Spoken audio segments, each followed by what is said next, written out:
So if you're struggling to make online sales, as I have, I'm just being honest, it's not easy to have consistent sales. It really is not, especially with art.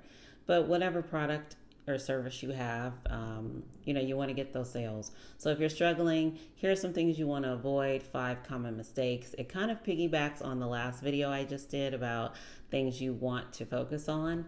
So let's get right into it. Number 1 is you have poor product photography, and the other one I said you need good photography, but it goes without saying, in this day and age, there's really no excuse to have a bad photo because you can literally do it with your phone. There's anti-blur features, there's features to take out dark areas, to take out red eye. So you don't want to turn potential buyers off because you did not put in the effort. And believe it or not, I still see some photos where it's like, wow, the product is just getting lost in that photography. And of course, when you're starting out, you don't know what you don't know. And it's easy to assume that everybody knows and everyone has all these skills because the majority of the things that we come across online, they look great, even when somebody is starting out and they're not a national brand.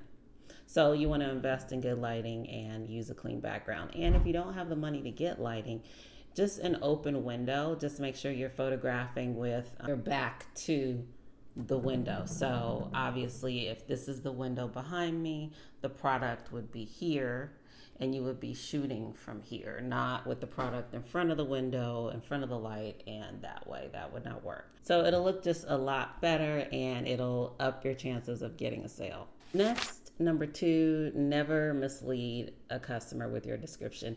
It can be tempting sometimes if you feel like, oh, if I tell this, it might turn some people off, but trust me, they'll return it, okay? So it's better just to get it out the way, tell them exactly what they're getting. If you know that your, say, t-shirt or whatever runs small and you know that, let them know in the description. Obviously, there's things that you might not know ahead of time, but for the most part, do your due diligence. I know for me, I didn't really know how to showcase size for people because there were so many sizes that I didn't realize that people like when it comes to wall art. So I decided to do this little image where it shows you in relation to what the size would be, like next to a bed or next to a chair or a coffee table. So it kind of gives them an idea of the dimensions. And also I put the dimensions on there as well. Materials, if there's certain materials that you're working with and you're dyeing them and it might bleed onto something else, you might want to just give them a heads up to watch out for that. Honest descriptions, it'll lead to satisfied customers and you'll get more positive reviews that way and less returns if you have a product that can be returned. And if you're totally lost and you need a little bit of guidance, I have a checklist that you can kind of check off what to do. It's free. And I also have an ebook on how to get up and going to get started, a step-by-step guide to when you're starting off online. The third thing you want to avoid is overpricing or underpricing your products. This for me is not set in stone. I'm a firm believer in everybody's not going to be your customer. Everybody is not going to pay for what you're offering. And the same person that might think your earrings are too expensive, the next person will either want to pay for it because they see the value in it and it's unique, or they're used to paying a lot more and they think, hey, this is pretty much a good price. It's pretty much like choosing to go to a 5-star restaurant or a 1-star restaurant. But if you want to obviously have more sales, finding that middle ground is probably the best thing for you. And you can go online, Etsy, or even major brands to see what they're charging. But I think when you're a small business or you're a handmade business, some of the charm in getting things that, aren't mass produced is knowing that you're probably going to pay a little bit more for it. So find the balance that works for you. Again, I am not a stickler for making things cheap because you want to give people value, not cheap products. So research the market, understand your costs, and find a pricing sweet spot that reflects you and your product's worth. Obviously, if you have a lot of overhead, you have to factor that in. There are shipping costs that you have to be mindful of as well. Or sometimes you can work it into the actual price.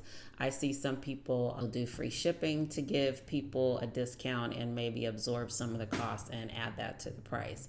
So that's a way to kind of deal with that overpricing, underpricing balance. Real quick, I know most viewers are not subscribers, but I would love to ask and invite you to subscribe to my channel. I really have a goal in mind and I need you to help me reach it. I really appreciate it, so I'm saying thank you in advance.